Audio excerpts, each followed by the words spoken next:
Hey guys, it's finally time to give you an update on how the project for Fail Encounter Rise and Fight's coming along. Keep in mind though, this is going to contain spoilers, so if you're waiting for the full version and the finished production of the first Fail Encounter movie to be done, to see the fates of the characters Fenneck, Rich, Riker, and Chris, I recommend holding off till that gets done this summer, which, yes, it is going to get done this summer. So wait for that one to be done, watch it in its entirety, and then you can come back and watch this. So this is your spoiler warning now. So pause the video. Well, they're going to be waiting 3 months with a pause video. Well, Come back to this later when you have some time, and you will be free of spoilers. Otherwise, we're just going to kind of jump right into it. So this is my friend Mick. It's the first time you're probably seeing him. Yeah. He's been helping me out with this film project, Fail Encounter, and I've also been helping him out with his stuff too. Yeah. So, we started filming Fail Encounter in April, the beginning of April. Nevada's hard to film in because of the weather. That's why everyone goes to California, because it's always nice. The coast. In the beginning of April, it was the coldest night ever. When all the nights before it, for the entire week, was pretty decent, but this one was freezing. Like 20 degrees less than all the other nights, for whatever the reason. So our first night was cold. It was pretty much just a conversation scene between Nick and Rich. And Nick's pretty much a new character. Mick plays him. Yeah. I know, you get it. Nick. Mm-hmm. His name is actually Mick with an M. The character's name is Nick with an N. That's about all the sign language I know, by the way. So, Nick kind of comes along to bring Rich up to speed on what's going on. We find out that there's the organization, Sacrifice for Greater Cause, is back. And they're doing a lot of terrible things. Rich is more hesitant, like, why should I help you? And then he realizes that Nick is a friend of Fenneck they didn't get to see in the last movie. So they already know each other. And then after we froze our asses off that first night, I was actually able to rent out a space to film inside of a karate studio after all the paperwork and money was taken care of. And we went in there, and it's actually a decent-sized filming room. Well, a decent-sized room to film in. And we utilized everything. We threw up the green screen, got some good shots in, and so they're pretty much sneaking around. It turned out way better than I was expecting to. I liked the energy of everyone. The cast and crew was great. And for me, I got to be behind the camera most of the time, which I really, really enjoyed. And after that, the project got really difficult. Yeah. I think we did a pretty good job of pulling off the two different rooms, though. Well, yeah, we're definitely getting there. Yeah. So yeah, the first 2 filming days were the easiest. After that, it was hard, exhausting, tiring. Every day was like a 12 to 16 hour day for me. People could come and go as they were needed. I had to be there from the beginning to grab everything into the room, set everything up, tear it all down, and clean up everything on top of it. So it was always an all-dayer for me. Low-budget films, you're going for a while. Yeah. Before you're even going to look at any of your footage, you're going to get everything done. And everything's out of pocket, too. The very next filming day was the bar. I was actually able to rent out the bar for a night. Of course, we have to go in after hours, which means we're going to the crack of dawn filming this. Mm-hmm. I think we started between like 11 p.m. to 5 a.m. That's kind of when I was finished cleaning up on my end. And it turned out really, really good. We basically, Fenneck is sneaking through the bar to get inside the new warehouse because the bar is attached to it. That was actually the first time that I started handling your camera as well. Yeah, it was. You were taking care of the camera work. Turned out really good, by the way. Thanks. And so he's sneaking in this bar, and he's doing a pretty good job until one decides to pull his hood off, and some action kind of comes after that. And I really enjoyed how a lot of the fighting turned out. It was the first time we really got to move the camera with the action more. And all these guys are drinking, so they don't have their weapons on them. They're not prepared to handle a high level of action in the comfort zone of their own bar. So it catches all these guys off guard. Mm-hmm. And so he ends up dropping them all like flies because these are like the lower end of the lackeys anyways. Yeah. They're not biohumans in any way. No. And so he has an easy time going through the bar. They don't get paid much. It's the scene that comes after that where he actually gets inside the main building that he starts having problems.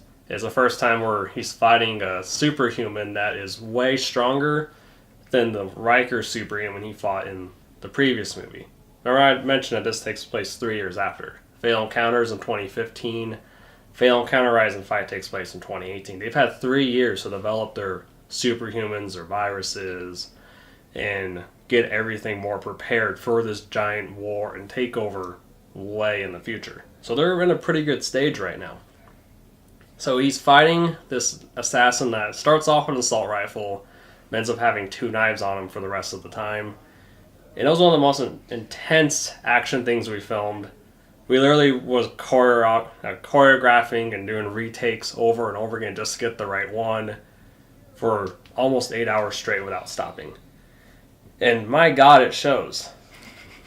It was one of the hardest things we ever filmed, and I'm very happy with how it turned out. It takes place at the same time where Rich is also infiltrating from the outside of the warehouse to get to the inside, to get to the same room. And we filmed that on a different Sunday. And that turned out really, really good. Yeah, back on the knife bit, I really like the slow mo, like whenever you get really close to your throat. Like if you didn't move out of the way, that actually would have sliced your throat. Doing with the knife fight scene. The knife fight scene was nice. There was actually a couple takes where something really, really hurt, or one of us actually took a hard hit, and those actually happened. But I really enjoyed filming all that. It was actually the first time I actually had catering from those days on out. So any big day ahead, that place catered food in for everybody, and that was pretty nice. You want to make sure everyone's fed and hydrated and happy. Oh yeah, you don't want to go an entire day without food and water. That's or just terrible. filled up on cookies. Like you don't want to do that at all. Yeah. Where they're finally going to be meeting the second in command for the first time. So far, all they do is hear about him. Now they get to see him. And he's also the first huge problem they face. And it was also our biggest filming day when that day kind of came around. I call this the multi-man fighting day because there's a lot of people on the day and there's a lot of action going on. Mm-hmm. That was an all-day thing. We started in the morning and we didn't get done until... What was it? You and I started in the morning. We didn't really start filming true. until 2 o'clock. Yeah. We had to get all the poster pictures done that day too, so more like 3 we actually started filming. Directing the most amount of people. We had 11 people on set. For me, that was the hardest to direct because a lot of people, you're not going to need them frame every second of the time, so they're relaxing. And then you have to get everyone ready again and relax and ready again, finish, and you're constantly trying to focus on what you're about to shoot. And you have to keep everyone quiet the whole time. And it's just mentally draining for everybody, I'm sure. Even though I was mostly occupied, but I can imagine if you weren't occupied, it just seems like it takes forever. Yeah. But that was definitely the hardest day one of the hardest days to direct, minus the last big day we shot. Yeah. But sometimes it's difficult to stay on task and whatnot. It really is, but everything got shot fairly well. It was also our first time doing multi-man action choreography, like following 2 different fights going on at the same time. Yeah, it was like this fight going on in the basically foreground, in this fight going on in the background. There's some really nice stuff. It's intense. Yeah. I love it a lot. When did we go camping? I didn't know we did this intense. Well, actually, speaking of camping, there was a couple days prior where we filmed a forest scene where you and I walked up into the woods on one of our days off. That was a nice And we day, too. filmed the scene where he's trying to contact the dead. He's trying to find a spiritual awakening. And he's like half successful, half not. He finally found the right place that was the same part in the real world as it is in the space between worlds. He finally finds the same spot, but he can't connect with the dead. But he's more spiritually awakened himself. Then he gets called back into the action. So filming up there was really nice. It was like a little hiking trip for us. Hiked for like 20, 30 minutes. Went in there, we got all the shots done. Everything looked really, really good too. Mm-hmm. And there was we filmed. We did film scenes in the park, and also I was supposed to have like 3 people, like 3 to 6 people on this one day. Ended up not working. Everyone canceled on me, so it ended up just being like 4 people, really. I don't know if you count all the 4 people that are needed. Myself as the camera guy, Mick, then we had Steven, and then the extra. And I was supposed to have like 2 other extras, but neither of them could make it. But we still made the scene work as best we could. Afterwards, we filmed like a fight scene between Nick and Seth. Like a very, very short fight scene, but like it looks really good too. And you really figure out how powerful Seth really is. Like he just drops 2 guys back to back, like they're nothing at all to him. Yeah, and this is a scene that I haven't even gotten a chance to see yet, but it's in post-production. Yeah. I'm excited to see the whole thing play out, because there's a lot of good action in this. There is. It's more action than I've ever done before. Well, actually, Fatal Encounter I think has more action, but as far as like the intensity of the action, this has more of it. Yeah. Because like the action spurts are shorter in the beginning until it gets to the end. Then it just goes on for a while, like a long while. Yeah. Yeah, and then we kind of got to that last big filming day. This was the day that had the most problems. So for starters, we weren't able to use the same location the week prior. For 2.5 weeks, I didn't hear from the building owner. Although I was kind of following him throughout social media and whatnot.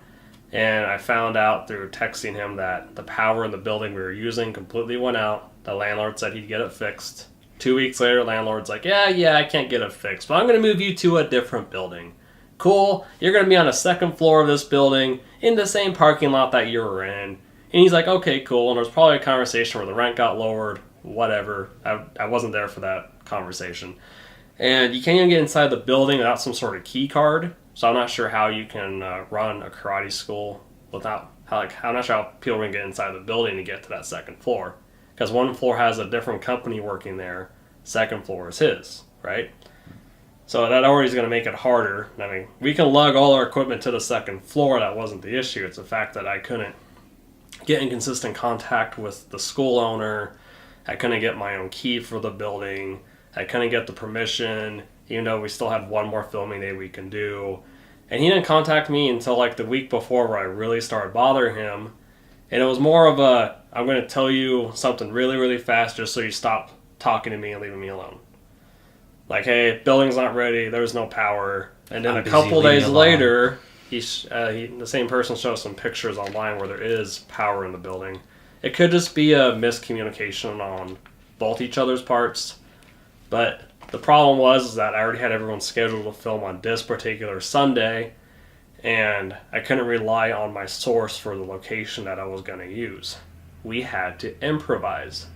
So I thought about it very, very strongly. Okay, well, I could film in the gym that I teach martial arts in, because we don't have our own dojo space, otherwise I would have used that. The Grandmaster and myself cannot afford the rent. So that's why we're inside of a gym, because him and I can come and go as we need to, and the overhead's a lot lower. And so it just works out better for everybody. But it's not the easiest to film in, because then you're at the mercy of the gym owner. And so I talked to the owner personally. I've known him for like 6-7 years, maybe not on a personal level, but a business level. And I couldn't use the room that we do karate in because there's windows. You're going to make the gym members uncomfortable. Okay, well, you can use this room instead. And I thought about the cost of what it'd take to make that room look like the room I need, and then the time frame we have on a Sunday. Gyms are not open 24/7 on Sundays unless it's a specific type of gym. This gym is not like those gyms. So you have like a 12-hour time period from 6 to 6. And I'm sure it took us 21 hours. Oh, yeah. That's not even the 3 extra hours on my own time of the cleanup, which would have been a lot shorter if I had more help, but it was just me. But we'll get to that in a bit. So we kind of got SOL'd hard. So I looked in my garage at home, and I'm not sure if I showed you the garage beforehand. I just said we're filming here, and that's how it happened, right? Probably. No, I think there was a car in there. There was a couple of cars, maybe? So I didn't show you this. I don't think I showed you before we filmed. Probably not. So I basically went, okay.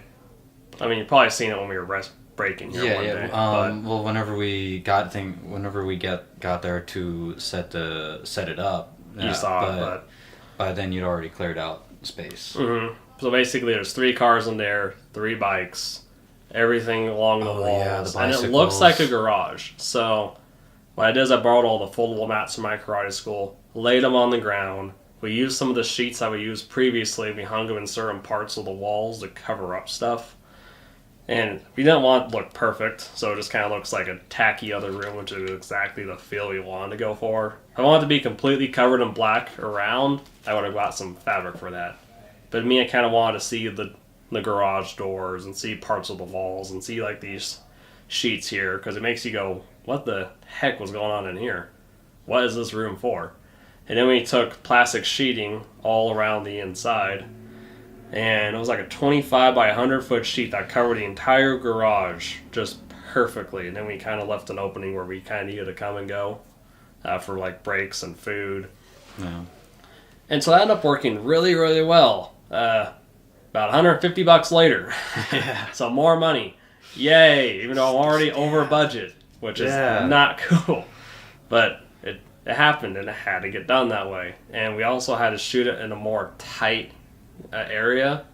To me, it turned out really, really well, regardless of us losing half the amount of space we had previously. And the garage was like probably 90 to 95 degrees, since outside was more 70 to 80 degrees. I can't remember exactly the number that day, but the temperature was there. Yeah, not to mention, you got a bunch of guys in an enclosed area, and it's all plastic wrapped off. Mm-hmm, which means there's less ventilation. And then you also have these big lights that are lighting us up right now. Yeah. Actually, you can probably see some of the pictures I'm showing. You got these big box photography professional studio lights, which are amazing. Yeah, they look beautiful. But they make the room really freaking hot if you have no AC, no fans, nothing. Yeah. They make the room hot because you have all this power going through the boxes and then the lights, and they're on constantly. And if you have a lot of electricity going, it just makes everything really, really hot. And so we had our lunch break around 1 o'clock. And for the next 3 hours, we just had problem after problem after problem. One of the problems was that my older sister came home and she couldn't get the key out of her ignition, had to call a locksmith. And so you hear a noise outside of the garage on and off periodically. We get really, really lucky and we get some shots in as they're doing their own thing. Yeah. But every now and then we get stopped completely with what they're doing. So it took us longer between shots at times. So it delayed production down immensely. Mm-hmm. And then we also had distractions in the room. People were getting hot, so they weren't as focused anymore. They're being more talkative to keep themselves more awake and energized.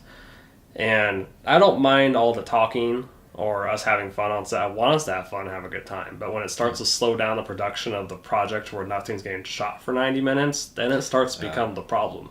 Then other people start getting upset because they have things to do afterwards, and it just turns into a whole thing that could have been a lot easier if you just stayed on task a little bit. I blame the garage, because we went from a nice big room with air conditioning to a garage with no ventilation and these lights heating up the room. And we're also in there for long periods of time with only water. And so, of course, we got a bit hot-headed. And it got to the point where after 90 minutes where it wasn't shot, around 3 to 4:30, I think, where we didn't get a single shot in, one of our casts just snapped. And thankfully he did, because 10 minutes later would have been me. I was getting really close to that point too. Yeah. So he snapped. I separated the cast for a good, 20 minutes. I talked to both sides. I got everyone back together, because everyone was kind of getting at each other's throats, which I don't blame them. I kind of blame the environment and the lack of control that I had to try to do something more at home and to make it work and finish the film. Well, you also have all these different things that you're trying to pay attention to. I do. I have a lot on my mind. I have 20 to 50 things going constantly. Yeah. So I calm everyone down. We take a quick break. After I get done talking to both sides, I bring them back together. Even though the 2 people who snapped, and I'm not listing names, they didn't want to work together, but we still had everything going very smoothly, and I'm very happy they were able to set aside their differences and their emotions at that current moment to pull through and finish the film and finish the project.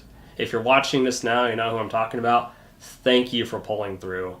Yeah. I really appreciate it. And you did a hell of a good job.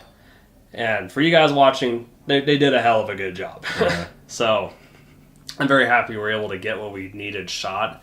And to me, it actually works better that we went from the big room into the garage. We had a B-roll footage to kind of use to intertwine the shots. Mm-hmm. So you're taking the action from outside to the bar to the inside another room. And then we cleverly used sheets to go from 2 different rooms that are actually using the same room. And then we took the action into the garage, literally inside my own house. Yeah, which thankfully my parents' house is big enough with a big enough garage to use. So I just say use whatever the hell you have, because it can work and it can be a lot better than you might think. Yeah, just try it. The warehouse ended up actually being in 3 different places whenever we were filming, but all coming together, it actually looked like one place. It looked like one warehouse. It did. We filmed at my pizza parlor. We filmed outside our warehouse, kind of 30 minutes away from where I live, out in the middle of the desert. And we also filmed inside of a karate school, which is a bit further than the bar. Mm-hmm. And then we also filmed at my house. And all 4 locations are quite far apart from each other. Yeah. But we all made it look like it was the same building. Yeah. It's just have different buildings attached to it. Yeah. And it looks really good. I also really like the fact that we went and got that bit of drywall for crashing through the wall into your garage. That did work out really good. I'm really happy about that. Yeah. I can't wait to add a sound effect to it. Oh, yeah. That's going to be beautiful. Yeah, you guys can kind of see what if you guys have already seen it by now. Well, as we're talking, I've been showing them clips and stuff so that they can get a visual representation of it. Okay. So it turned out really good. And afterwards, so just kind of give you an idea, him and I got up at 5:30 in the morning for that last big day. We set everything up. We got people in and out for filming. And we filmed all the way up until 11 p.m. at night. Of course, we had some breaks in between and interruptions. And the last dialogue scene that I can't really show you guys that our characters had, I was so tired to where I couldn't get my lines down completely. Like, it took us 20 takes or something that I can do completely sober and not tired in like 1 or 2 takes. But it took me 20, maybe even 30. I lost count because I would just keep smiling, cracking up. I was way too exhausted, and I was having a hard time taking my own work seriously because I just wanted to be done. But we had to film it that same night after going for so many hours. Yeah, at that point, you and I spent the next 2.5 hours after we sent everyone else home just cleaning. Took down the sheets, took down the plastic, and folded up, and that took a long time. After that, we moved all the equipment inside the house, so one wasn't going to be in a cold garage, because you do not want any of your equipment in cold temperatures or really hot temperatures. You always want it to be at room temperature. Keeps it lasting longer. It's almost like that's how they're designed. Yeah, right? And after that, there was still a lot of cleanup to do. So I took you home, it was really and I was really risky taking you home. I probably should have made you just stay at my house because I was falling asleep driving to your place. And I was also falling asleep even more driving back. I was super close pulling off the side of the road and napping for an hour before I continued driving home. I mean, that's the first time I've been like my head does one of those as I'm driving. I'm sorry and that. I scared the crap out of myself because my head hit the steering wheel. And thank God there was no one else on the road. It's middle of the night, like at 3 o'clock in the morning. I was awake enough after that just to get home, and I was falling asleep walking up to my door again. I feel like I was just going to like fall at any moment. Which I did once I got to my room. I kicked off the shoes and didn't really get dressed, and I was out for like 4 hours. Yeah. But like we said, it was a really long day. It was really hot, and we did a lot of action. He was constantly moving. It's tiring. Yeah. And the day after was even harder because I was already exhausted, and I had to clean up all those mats. Rubbing alcohol, towels, cleaning both sides, sweeping up the floor, mopping up the floor, and then you also have to move all your equipment from the whatever room you threw it in the night before into a different room. You still have to clean up the insides of the house. It took me like a good 24 hours just for one shooting day. So overall, it turned out fantastic. I can't wait to show you guys more, but I can't say exactly where we're going to have a trailer up. I'm guessing around August, September, or October at the latest. So it doesn't have to be completely done as the movie, but I have to have the shots I want done for the movie. So we'll have that here coming pretty soon. I'll kind of give you guys some update videos or sneak peeks along the way too, before everything kind of wraps itself up. And yeah, that's pretty much what I wanted to really talk about. I'll post up like all the pictures we've shot like on social media. You just follow the Farley Productions and you'll find everything. And you can also look forward to... There's one other thing that I think you forgot to mention. How we ended up changing the end of that the ending fight scene. That ending got changed entirely from what was scripted, right? We can always talk about it another time, though. Because I can't really show you guys the ending anyways. That's true, yeah. Or even show you the script to the ending that was there, because I can't till the movie's done. Yeah. Maybe but like that was making of, we'll talk about that was a fun little thing in itself, though, because we just kind of talked it out, what would work out well. Speaking of that, even though we had like a final draft script done, on the day of the filming, it just felt better to improvise lines accordingly. And so we changed the script a lot. And to my surprise, on one day that we were filming where it's just some dialogue and the multi-man fighting, I was going through the script and I'm like, there's too much dialogue between the start to the beginning of the action.